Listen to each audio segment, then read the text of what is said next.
বিশ্বাস আকুলতা আমার মনে আছে। আমি শিওর মা মেধা দেবী জানেন যে আমি আমার স্মৃতি ফিরে পেতে কতটা মরিয়া। কিন্তু দুটো প্রদীপকে একসাথে ভাসিয়ে দেওয়ার জন্য তো একটা সায়েন্স দরকার, না হলে তো ভাসাতে না ভাসাতেই দুটো প্রদীপ উল্টে যাবে। কি করে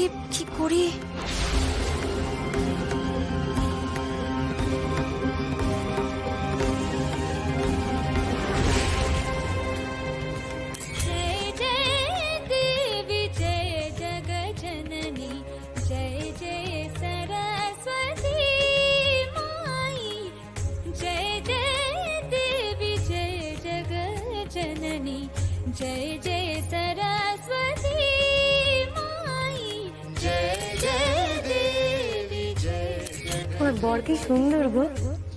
দেখো না, গায়ের মেয়ে বউদের তো চোখই সচ্ছে নেই। হ্যাঁ, এরকম সোনার গোল বরকে আঁচলে বেঁধে রাখবে, কিন্তু হাতছাড়া করে নে জানো।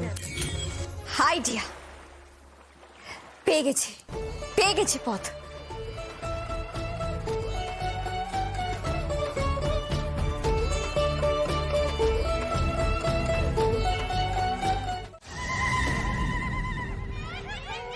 বুদ্ধিটা তুই ভালোই এঁটেছিস রে বেটি, কিন্তু তোর ওই বর প্রদীপ আর বউ প্রদীপকে আমি কিছুতেই অশ্বিনী কুমারদের মন্দির অব্দি পৌঁছতে দেব না। তোর ব্রত কিছুতেই সম্পন্ন হবে না, তোর স্মৃতি আমি ফিরতে দেব না। আগের বার ফেলিয়ার হয়ে বড় আশা নিয়ে তোমার কাছে এসেছি ঠাকুর, এবার আর আমায় খালি হাতে ফিরিয়ে দিও না। আমার এই 5 মাসের স্মৃতি ফিরিয়ে দাও প্লিজ।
জেজে, হঠাৎ করে বৃষ্টি নামলো কি করে?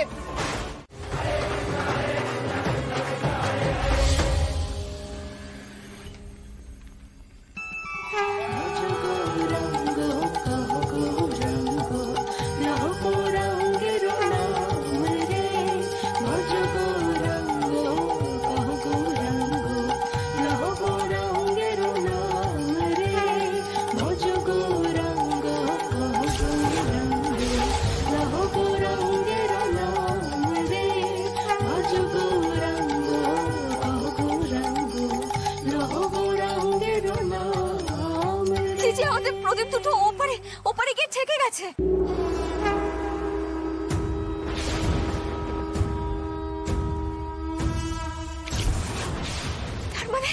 তার মানে এই বৃষ্টির জল, ঢেউ, হাওয়া কিচ্ছু আমাদের প্রদীপ দুটোকে নেভাতে পারেনি।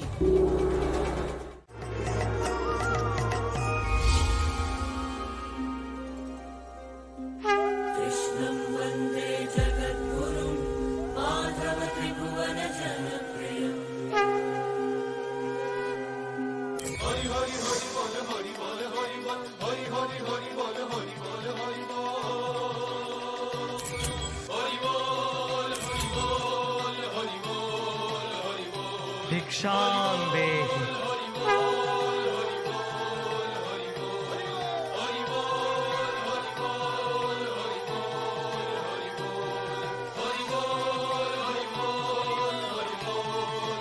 তোর চৈতন্য হোক।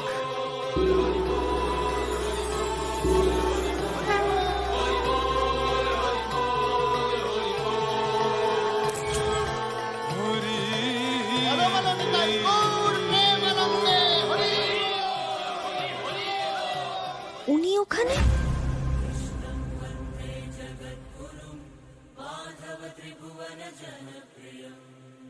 অদ্বিতীয়া, হ্যাঁ কি হলো? তুমি দাঁড়িয়ে রইলে কেন? আরে ওই যে উনি আবার এসেছেন ওই।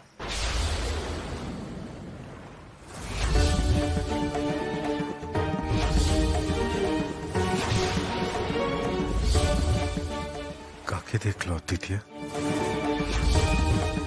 আর কারো কাছে যাওয়ার প্রয়োজন নেই অদ্বিতীয়া, তোমার ব্রত সম্পূর্ণ হয়েছে। হরি নাম সুধা রসে মজুরে রসনা কৃষ্ণ নাম শ্রবণে ঠাকুরে মোহনা হরি নাম সুধা রসে মজুরে রসনা কিন্তু জিজি মানে এবার আমরা কি করব? ওই অশ্বিনী কুমার দয় আমাদেরকে পথ কখন দেখাবেন?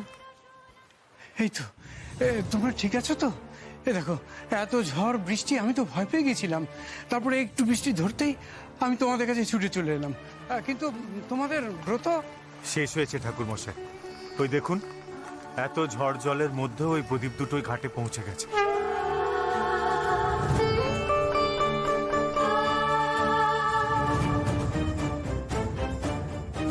অবিশ্বাস্য, তোমরা তো অসম্ভবকে সম্ভব করেছো। তোমরা সত্যি পুণ্যবান, প্রভুর আশীর্বাদ আছে তোমার উপরে। এবার নিশ্চয়ই তুমি তোমার 5 মাসের স্মৃতি ফিরে পাবে মা।